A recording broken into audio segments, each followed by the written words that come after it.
Bon jeudi, bienvenue à votre émission La Victoire de l'amour. J'espère que vous allez bien ce matin.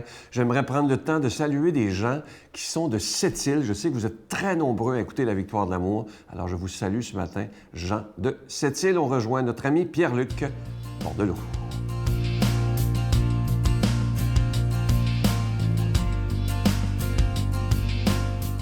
Bon matin de Dieu à vous, très heureux de vous retrouver ce matin. Ce matin, je m'arrête à un élément assez fatigant dans notre vie, qui n'est pas nécessairement un donneur de sens, mais qu'on pourrait peut-être transformer. Je vous ai parlé dans certaines chroniques où un donneur de sens, c'est quelqu'un qui amplifie ses journées. Un donneur de sens, c'est quelqu'un qui amplifie ses rencontres, qui est alerte au don de sens. Mais malheureusement, dans une journée, il y a des moments dans une journée qui sont fatigants, et on appelle ça les moments d'attente. Ah, on attend. Ça vous arrive-tu d'attendre? Que ce soit dans une file d'attente, là, à l'épicerie, que ce soit chez le médecin, que ce soit dans votre vie assez longuement, on attend. Et je ne suis pas sûr qu'on profite toujours de ce moment d'attente-là. On le subit pas mal plus qu'on le choisit. Et c'est pour ça que je m'arrête ce matin avec vous. C'est-à-dire qu'il y a plein en plus d'expressions. On dit que la patience est une vertu. On va dire « prends ton mal en patience hein? ». On va donner des trucs pour attendre. Il y a même dans les entreprises, tu sais, t'appelles au téléphone, ils te mettent en attente et ils vont te dire la phrase « Ce moment d'attente est bien involontaire de notre part ». Moi, j'aimerais peut-être rajouter « Mais profitez-en pour être heureux quand même ». Tu sais, par exemple, une petite phrase comme ça pour nous le rappeler. Hey, j'ai même appelé récemment dans une compagnie qui me proposait le choix musical pendant que j'attendais.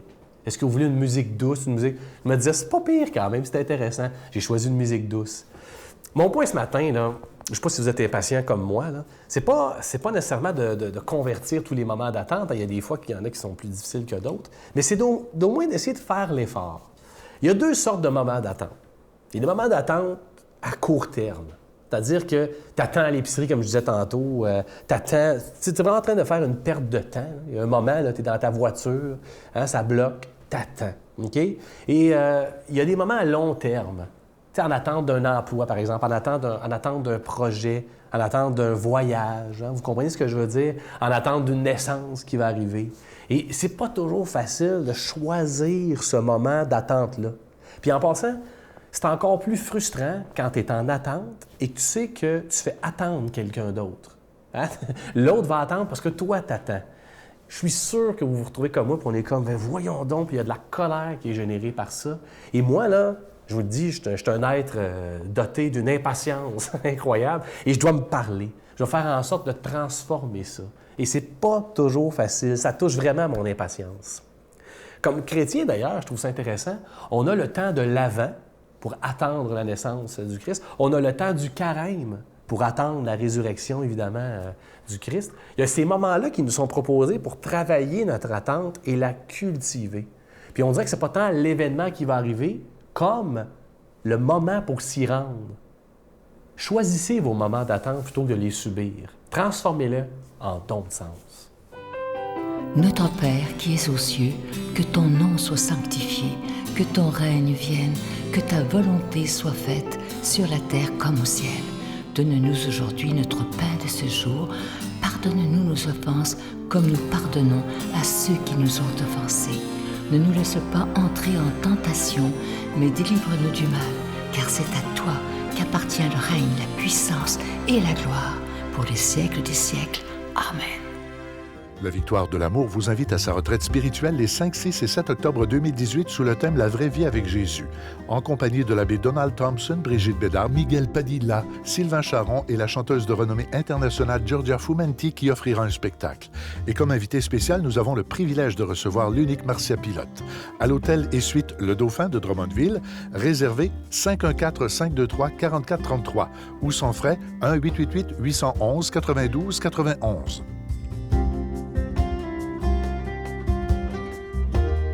Je prends quelques instants pour solliciter votre aide pour le ministère de la Victoire de l'amour. Comme vous le savez, je vous en parlais la semaine dernière, pour tout le mois de juillet, il n'y aura pas de cadeaux parce que c'est des mois assez difficiles au niveau des dons pendant l'été, depuis 23 ans que c'est comme ça. Et moi, avec l'équipe, on a décidé de vous faire totalement confiance et de faire confiance à ce Jésus qui est le maître de l'impossible, qui tient la barque de la Victoire de l'amour depuis plus de 23 ans maintenant. Je sais que c'est un risque parce qu'il y a des gens qui vont dire, ben moi, s'il n'y a pas de cadeaux, je ne donnerai pas. Mais moi, j'aurais le goût de vous poser une question. Est-ce que pour ce mois-ci, nous ne pourrions pas donner simplement par amour pour le Seigneur, en disant, Seigneur, on veut que ta parole soit annoncée comme tu le demandes. Alors moi, je vous remercie de tout cœur. Je vous rappelle que vous recevrez aussi un reçu pour fin d'impôt. Alors je vous dis d'avance merci. Et pour ceux qui se poseraient des questions, pourquoi on parle d'argent dans une émission religieuse? Bien, c'est pas compliqué. C'est qu'on doit payer pour être à la télévision, que ce soit pour la production et la diffusion. Et nous n'avons aucune subvention. Je vous donne l'adresse, la Victoire de l'Amour, casier postal 120, succursale Boucherville à Boucherville, le J4B 5E6, je vous la redonne, la Victoire de l'Amour, casier postal 120, succursale Boucherville à Boucherville, le J4B 5E6. Également par téléphone, par carte de crédit, du lundi au jeudi, de 8h à 17h, dans le 514-523-4433, 523-4433 ou sans frais, le 1-888-811-9291, 1-888-811-9291 et aussi sur notre site Internet, le www.lavictoiredelamour.org. Je vous remercie de tout cœur de votre don spécial de cet été 2018.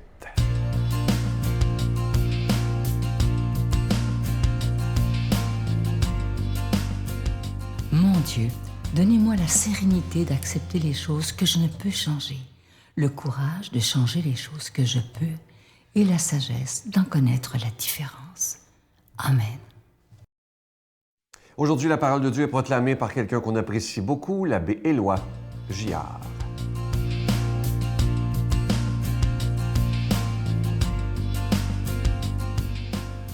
Bonjour mes amis, bon matin. Nous voilà au cœur de l'été, le 12 juillet. J'espère que la belle saison vous réserve de bons moments déjà ou à venir avec les vôtres. J'espère que ça vous reconstruit. On en a tellement besoin. Et l'été nous apparaît toujours tellement trop court au Québec, hein? Alors, on va laisser Jésus nous redire justement aujourd'hui, guérissez les malades. Notre fonction, c'est qu'on soit comme une brise d'été, une brise estivale qui guérit, qui reconstruit, qui fait tellement de bien. On est dans l'évangile de Matthieu. Jésus disait aux 12 apôtres, « Guérissez sur votre route, proclamez que le royaume des cieux est tout proche. Guérissez les malades, ressuscitez les morts, purifiez les lépreux, expulsez les démons. Vous avez reçu gratuitement, donnez gratuitement. Ne vous procurez ni or, ni argent, ni monnaie de cuivre à mettre dans vos ceintures, ni sac pour la route, ni tunique de rechange, ni sandales, ni bâton. L'ouvrier, en effet, mérite sa nourriture. Dans chaque ville ou village où vous entrerez, informez-vous pour savoir qui est digne de vous accueillir et restez là jusqu'à votre départ. En entrant dans la maison, saluez ceux qui l'habitent. Si cette maison en est digne, que votre paix vienne sur elle. Si elle n'en est pas digne, que votre paix retourne vers vous. Si l'on ne vous accueille pas et si l'on n'écoute pas vos paroles, sortez de cette maison ou de cette ville et secouez la poussière de vos pieds. Amen, je vous le dis. Au jour du jugement, le pays de Sodome et de Gomorrhe sera traité moins sévèrement que cette ville. Il y a quelque temps, ça fait peut-être 1 an ou 2, je ne sais trop, le pape François s'est rendu aux Philippines, pays d'Asie où il y a 100 millions de personnes actuellement. Je ne suis pas sûr, mais je me demande si ce n'est pas le pays où la proportion de catholiques est la plus élevée au monde. Les Philippines, c'est très, très catho. C'est pauvre aussi, avec tous les problèmes qui s'en suivent. Et là, je ne sais pas jusqu'à quel point la scène que je vais vous décrire était prévue, mais je ne sais pas jusqu'à quel point le pape François s'attendait à ça, mais tout à coup, il y a une petite fille qui lui a posé une question. Il va y avoir une séance avec des jeunes où le pape était prêt à écouter les questions, puis il devait avoir eu les questions d'avance. Mais alors, écoutez bien ce que la jeune fille lui a demandé. « Très Saint-Père, beaucoup d'enfants ici sont entraînés dans la drogue et la prostitution. Pourquoi Dieu permet-il de pareilles choses? Ces enfants n'ont rien fait de mal. » Auriez-vous aimé être à la place du pape? Qu'auriez-vous répondu? Le pape a dit ceci.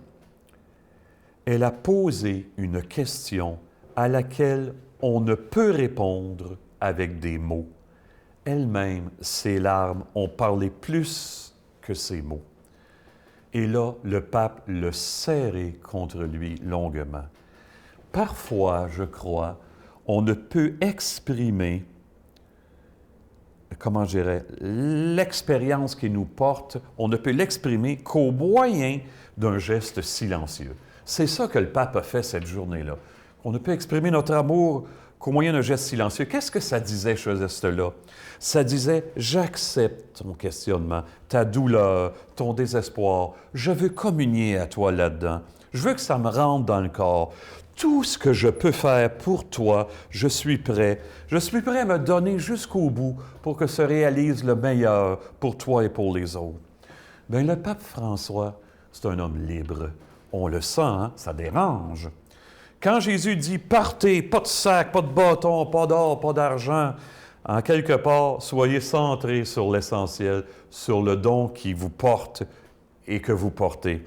Bien, le pape n'a que lui et son don à offrir aux autres, le don qui le consume. Il est prêt à parler et à s'engager jusqu'à la mort, on le sent. C'est évident que le pape François a dû recevoir bien des fois des menaces de mort depuis qu'il a été élu. Hein? Il n'a pas peur. Hein? Quand il n'y a pas de mots, il n'y a que l'amour. Ça peut nous faire peur, pas lui. Je me souviens d'une femme qui vivait sobrement, pauvrement dans une paroisse où j'ai été. Et elle avait une simplicité, puis elle était toujours heureuse. Quand on avait une activité, elle arrivait avec 1 ou 2 plats qu'elle avait fait pour les autres. C'était celle qui avait le moins de moyens. Ça me dérangeait, ça m'appelait. Ça parlait donc, ça, au-delà de tous les mots. Hein? Bon, on est envoyé pour témoigner au monde hein, que Dieu ne nous oublie pas, qu'il n'oublie pas les siens, les plus pauvres. Ça, là, c'est notre mission. Personne pourrait témoigner, plusieurs personnes pourraient témoigner comment le pape François les aide à revivre dans ce sens-là, parce qu'il se donne jusqu'au bout, juste ce qu'il est. Le monde nous ignore, mais nous, on sait qu'on est porteur d'un message indispensable, l'amour qui nous bénit, au nom du Père, du Fils et du Saint-Esprit. Soyons généreux. Bonne vie, tout le monde! Je vous salue Marie, pleine de grâce.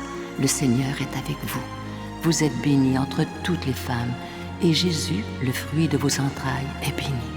Sainte Marie, Mère de Dieu, priez pour nous pauvres pécheurs, maintenant et à l'heure de notre mort. Amen.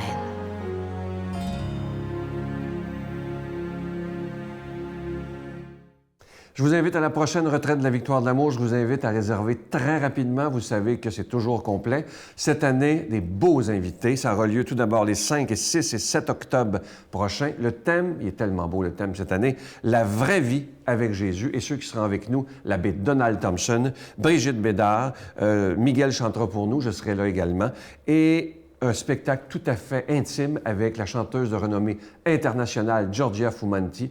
Et on a le bonheur d'avoir en conférence spéciale Marcia Pilote, celle que l'on nomme affectueusement l'amie des femmes. Elle a vendu des dizaines et des dizaines de milliers de livres, sûrement que vous en avez peut-être déjà lu. Elle est toujours très intéressante et je la remercie d'ailleurs de faire partie de cette équipe de la Victoire de l'amour. Je vous souhaite une belle journée.